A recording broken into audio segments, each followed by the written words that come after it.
అహ్మదాబాద్ దుర్ఘటన యావత్ ప్రపంచాన్ని కలిచివేసింది. విమాన ప్రయాణికుల భద్రతను ప్రశ్నార్థకం చేసింది. ఇదే గనక విశాఖలో జరిగి ఉంటే పరిస్థితి ఏంటి? అక్కడ హాస్టల్స్లో ఉండే విద్యార్థులు మృత్యువాత పడ్డారు. అయితే ఇది విశాఖలో జరిగి ఉంటే చుట్టుపక్కల ఉండే ప్రమాదకరమైన కంపెనీల్లో మంటలు వ్యాపిస్తే విశాఖ ఏం గాను? దీనికి సంబంధించి ఇప్పటికైనా ప్రభుత్వం ఒక డిజాస్టర్ ప్లాన్ని సిద్ధం చేస్తుందా? ప్రజల ప్రాణాల విషయంలో కళ్ళు తెరుచుకుంటుందా? విశాఖ ప్రజలు ఏమనుకుంటున్నారో ఈ పబ్లిక్ టాక్లో చూద్దాం. రీసెంట్గా జరుగుతున్న సంఘటనలు అనేవి చాలా దురదృష్టకరం. రీసెంట్గా జరుగుతున్న సంఘటనలన్నీ కలిపి మన కుంభమేళలో జరిగిన తొక్కిసలాట కానీ, మన బెంగళూరు చిన్నస్వామి స్టేడియంలో జరిగిన తొక్కిసలాటలా కానీ, పహల్గామ్ ఉగ్రవాద దాడిలో చనిపోయిన వారి మన యాత్రికులు కానీ, రీసెంట్గా మొన్నే మన విమాన ప్రమాదంలో ఫ్లైట్ క్రాష్ అయ్యి చనిపోయిన ప్రయాణికులు కానీ, అది ఎఫెక్ట్ అయ్యి ఆ విమానం అనేది మన మెడికల్ హాస్టల్పై క్రాష్ అవ్వడం వల్ల చాలామంది స్టూడెంట్స్ కానీ, చిన్న పిల్లలు కానీ, మెడికల్ కాలేజ్ స్టూడెంట్స్ హాస్టల్లో పిల్లలు కానీ చాలామంది మరణించడం జరిగింది. ఇది చాలా దురదృష్టకరం. ఇది ఒక పాపంగా నేను పరిగణిస్తున్నాను. ఎలా పాపం అంటే, మన నేచర్లో జరిగే దురదృష్ట సంఘటనలు కానీ, మనం కొంతమంది జనం కలిసి మంచి వారిని కానీ, మంచిగా పనిచేసే వారిని కానీ చేసే అన్యాయాలకు కాను ఇలాంటి సంఘటనలు జరుగుతూ ఉంటాయి. పాపం ఎక్కడికి పోదండి, ఇది దురదృష్టవశాత్తు జరిగింది. కానీ మనం చేసే పాపాలు మనల్ని వెంటాడతాయి అంటారు. వాళ్ళే అభం శుభం తెలియని అమాయకులు, వాళ్ళు చనిపోయారు మనం చేసే పాపాలకి. అందరూ కూడా ప్రతి ఒక్కరికి ఒకటే నేను ఇచ్చే సూచన ఏంటంటే, ఈ రకంగా గవర్నమెంట్కైనా దేనికైనా నీతిగా న్యాయంగా ఉన్నంతకాలం పనిచేద్దాం, ఉందాం. మనం సక్రమంగా ఉంటే మన లోకం కూడా సక్రమంగా ఉంటుంది. అదే నేను నమ్ముతాను. ప్రతి గవర్నెన్స్కి నేను చెప్పేది ఒకటే సూచన, అందరూ కూడా ఒకే క్రమ పద్ధతిలో ఒక మాట అనుకొని ఒక వేలో వెళ్దాం. మనకి పోటీతత్వం అనేది వద్దు. ఆ పార్టీని చూసి ఈ పార్టీని చూసి మనం ఎప్పుడు కూడా కాలర్లు ఎగరేసుకొని తిరగొద్దు. ఎవరు చేసినా చేయకపోయినా మనం మొదట మంచిగా ఉండి మనం అనేది నీతిగా పాలన చేద్దాం. అది మనందరికీ కూడా తోడ్పడుతుంది. దీంట్లో ఎటువంటి ఎవరి హస్తము లేదు. ఇది కేవలం మనం సొసైటీలో అనేవారు మంచి చేయకపోవడం వల్లే జరుగుతున్న దురదృష్ట సంఘటనలు. మనం ఏ పాపాన్ని కోడి కట్టొద్దు, మనం అనేది నీతిగా న్యాయంగా బ్రతుకుదామని నా ఆశ. మన అహ్మదాబాద్లో జరిగిన ఫ్లైట్ యాక్సిడెంట్ అందరం విన్నాము, చాలా బాధాకరము. ఎటువంటి ఫ్లైట్ యాక్సిడెంట్స్ మన వైజాగ్లో జరిగితే మన పరిస్థితి ఏంటి అనే విషయం మీద 2 మాటలు మాట్లాడాలనుకుంటున్నాను.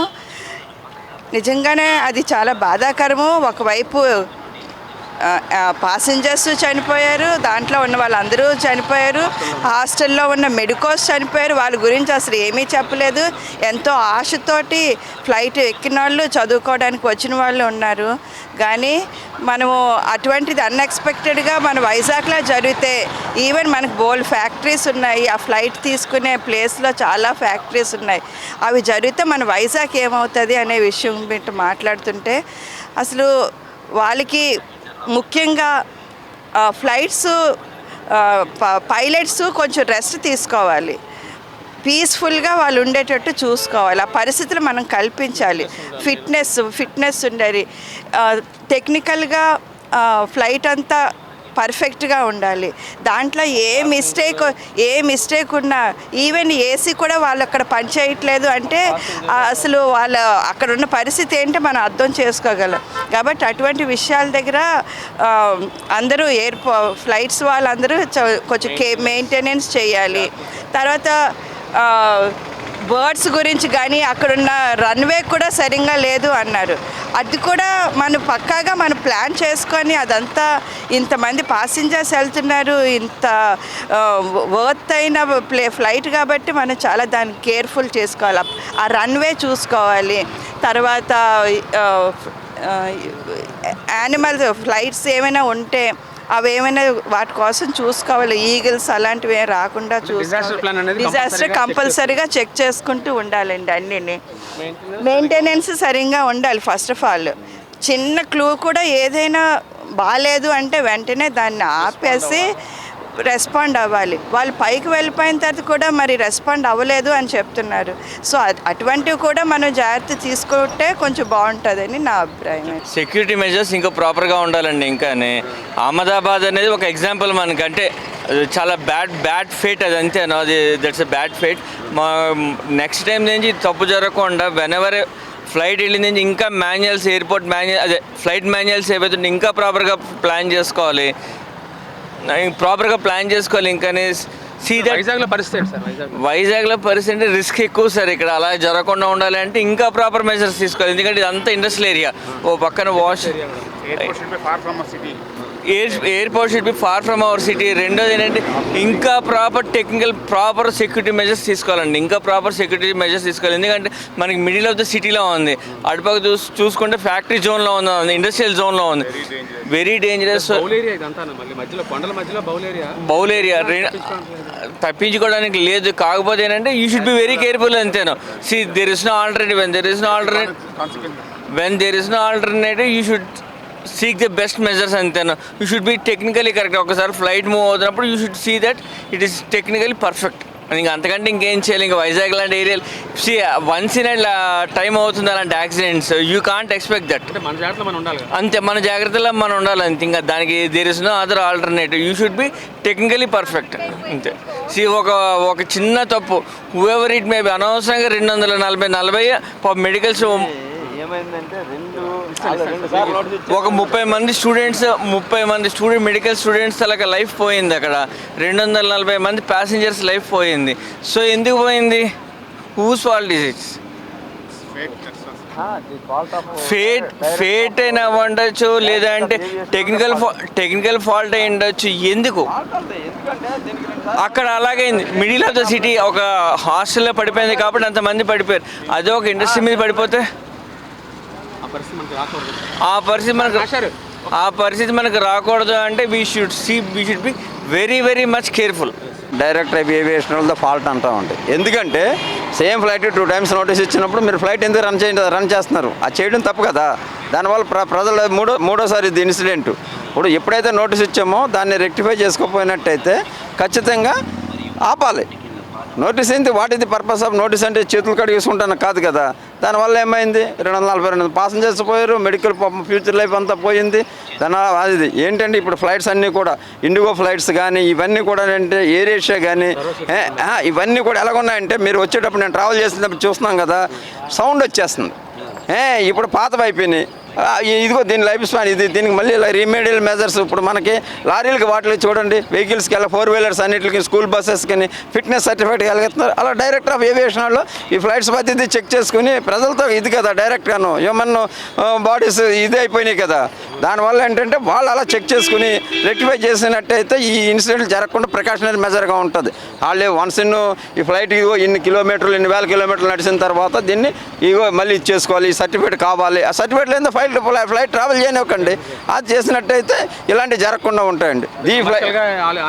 వాళ్ళు కమర్షియల్గా వాళ్ళు ఆశపడి చేస్తున్నారు తప్ప దీన్ని వీళ్ళు కూడా గవర్నమెంట్ ఫాల్ట్ అంతే. ఎందుకంటే డైరెక్టర్ ఆఫ్ ఏవియేషన్ వాళ్ళు నోటీసు 2 సార్లు ఇదే ఫ్లైట్కి నోటీస్ ఇచ్చినప్పుడు 2024లో నోటీస్ ఇచ్చారంట ప్రాబ్లం వచ్చిందని చెప్పి. మరి అలాంటి దాన్ని మరి వీళ్ళు ఎందుకు రెక్టిఫై చేయకుండా మళ్ళీ ట్రావెల్ చేయనిచ్చారు? అది తప్పే కదండి. సార్ వైజాగ్ ఇలాంటి పరిస్థితి వస్తే ఏంటి అసలు యాక్షన్ ప్లాన్ ఏమైనా ఉందా? ఈ వైజాగ్ ఏమున్నదండి? వైజాగ్ ఇప్పుడు ఢిల్లీకే లేదు. మీకు ఢిల్లీలోనే ఒకసారి మన రాహుల్ గాంధీ వెళ్తున్న ఫ్లైట్ బోత్ 2 పక్కనే ఉంటాయి. క్రాష్ అవ్వడానికి ఇదైంది. ఢిల్లీ లాంటి ఇదిలో వైజాగ్ ఏముంటుంది? చుట్టూ కంపెనీలు అవి ఉన్నాయి కదా సార్? కంపెనీలు ఉన్నాయి. ఇప్పుడు జరిగింది ఏంటంటే అన్వాంటెడ్ ఇన్సిడెంట్స్ అయితే ఎవడేం చేయలేడండి. కంపెనీస్ ఉన్నా ఏదున్నా జనవాసాల మీద పడినా ఏదైనా అంతే కదా. ఇప్పుడు అప్పుడు హెచ్పిఎల్ బ్లాస్ట్ అయింది. ఇప్పుడు మనకున్న ఇండస్ట్రీస్ అన్నీ సౌత్లో ఉన్నాయి. ఇప్పుడు ఆ రోజు ఏమైంది? సరౌండింగ్స్ ఆ రోజు ఇది చేయకపోయినట్టయితే ఇదయ్యేది కదా, ఆ మల్కాపురం మొత్తం పోయేది. అలాగా ఉంటుంది. ఇండస్ట్రీస్ లొకేషన్ ఏంటంటే ఒకప్పుడు ఊరు చివరది, ఎప్పుడు ఎర్లియర్ డేస్లో, ఇప్పుడు ఊరు మధ్యలో అయిపోయినాయి. ఇప్పుడు ఏంటంటే ఇండస్ట్రీస్ కూడా ఏంటంటే ఫార్ డిస్టెన్స్లోనూ పెట్టుకొని శాటిలైట్ టౌన్స్ కింద డెవలప్ చేసుకున్నట్టయితే అప్పుడు బాగుంటుంది.